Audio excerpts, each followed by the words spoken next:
I made the choice to dedicate my life to helping these guys protect these animals.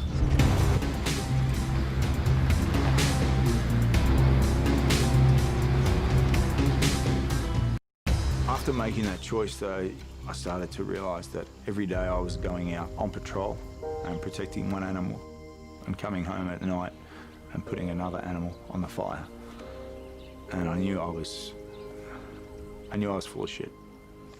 I created this flexible morality that was convenient for me, because if you don't eat meat, you're some sort of vegan that shrivels up into a string bean. In my mind, I justified it. There's enough cows on the planet, they're not going to go extinct. But the longer I thought about it, the more I started to accept what I already knew. The easiest way to protect other animals is just not to put them in your mouth. This whole fantasy that we need meat to get our protein, it's actually bullshit.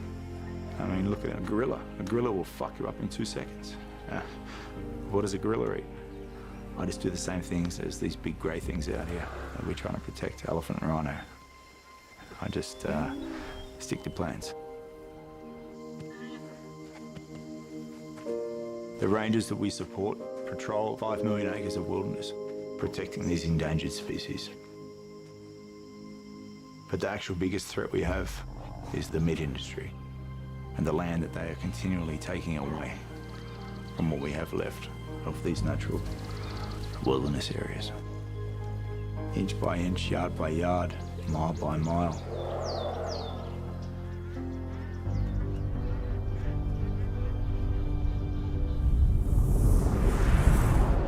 About 3/4 of all the agricultural land in the world is used for livestock production, and it imposes a huge cost on biodiversity.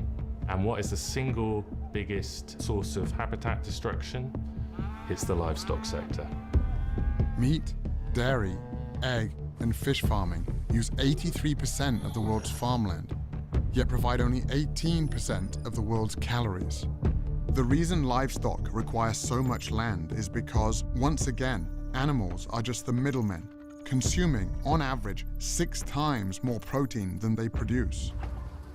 With more than 70 billion animals consumed globally each year, growing animal feed requires vast amounts of land, making it one of the leading drivers of deforestation. It also requires huge amounts of water. Meat plays a disproportionately large role in causing this overuse of fresh water. 25% of the rivers in the world no longer reach the ocean because we're taking out so much water to produce animal feed. Water has been fed into the grain that's been fed to the cattle. The cattle's being made into beef. One hamburger is 2,400 litres of embedded water. That's a heck of a lot of water.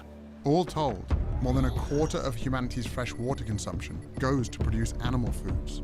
And it's not just water depletion that's an issue, it's also water pollution. In the United States, for example, farm animals produce nearly 50 times more waste per year than its entire human population, polluting rivers, lakes, and groundwater all across the country. The livestock sector is responsible for 15% of global man-made emissions. So to put that in perspective, that's about the same as all the emissions from all the forms of transport in the world, all the planes, trains, cars, vans, and ships, all added up. Agriculture is not only the biggest culprit threatening the future for humanity on Earth, it is also the biggest and most important silver bullet to a solution.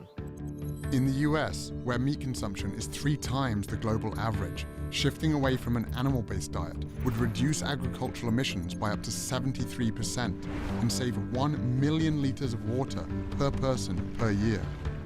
Globally, this shift would free up a total area of land the size of Africa, taking pressure off many of the world's most endangered ecosystems and species. The message is overwhelming, both for public health and environmental reasons. The more plants you can eat and the less meat and dairy you can consume, the better.